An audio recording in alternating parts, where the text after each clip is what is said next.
Imagine a room full of people.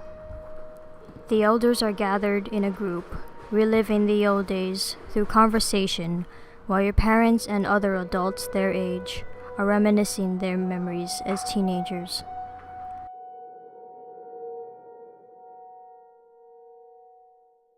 Now, imagine a corner of that room.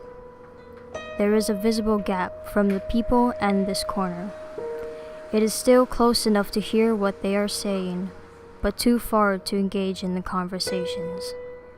It is void of human interaction and surrounded in silence. I am the one standing in the corner of the room.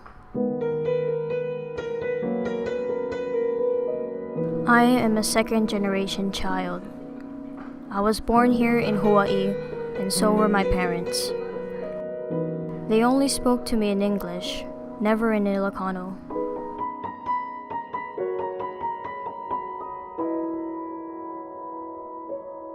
Maybe it's because my dad could only understand it, but could never respond in the same language. Maybe it's because my mom spoke little of it and doesn't know how to say something in a complete sentence.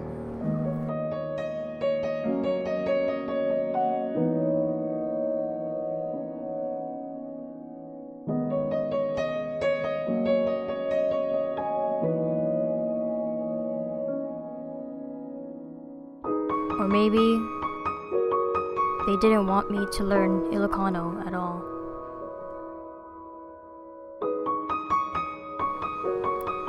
When I told my dad I was taking Japanese in high school, he was happy.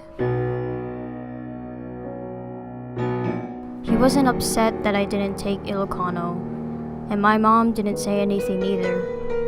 In fact, my dad loved Japanese culture more than his own culture, and that's what I still don't understand to this day.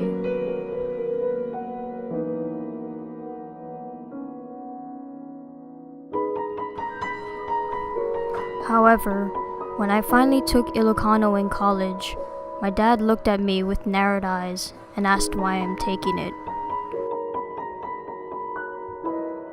Well, I responded, it is my language after all. Why shouldn't I learn it?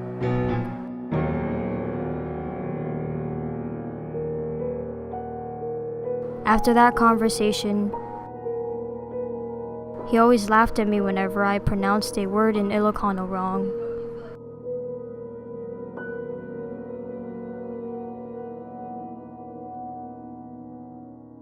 I never spoke to him in Ilocano ever again.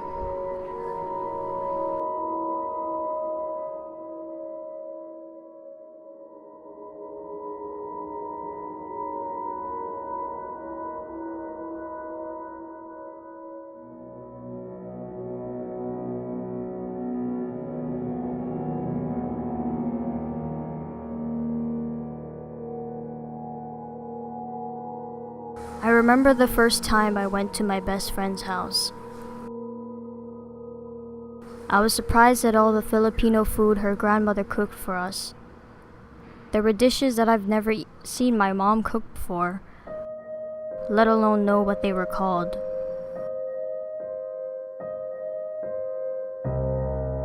My best friend gave me a spoon, and I was confused why I wasn't offered a fork instead.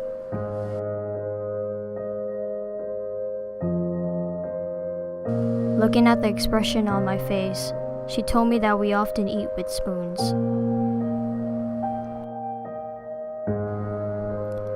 Sometimes I felt uncomfortable going to her house because I often hear her grandmother and mother speak to each other in Ilocano, and I wasn't sure if they were talking about me behind my back. Maybe I was too self-conscious, thinking that way, but I just couldn't shake that feeling.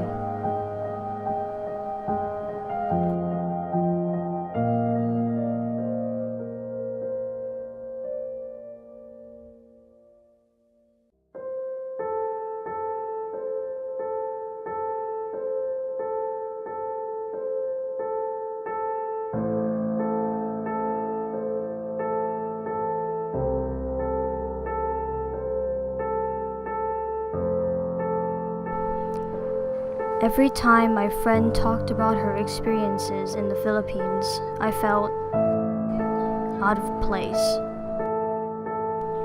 It was as if I was listening to someone else tell me about their culture, even though we were both Filipino.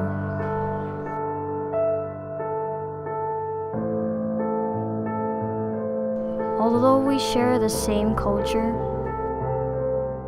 she knows a lot more than I do. And she has parents who don't look down at who they are, just like my dad.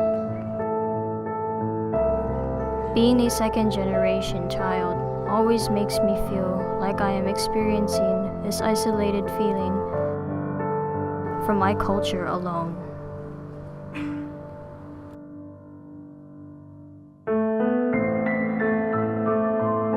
I may not have the tongue of a first generation,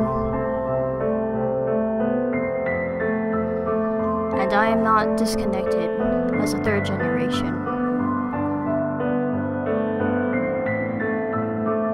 And I am Filipino enough.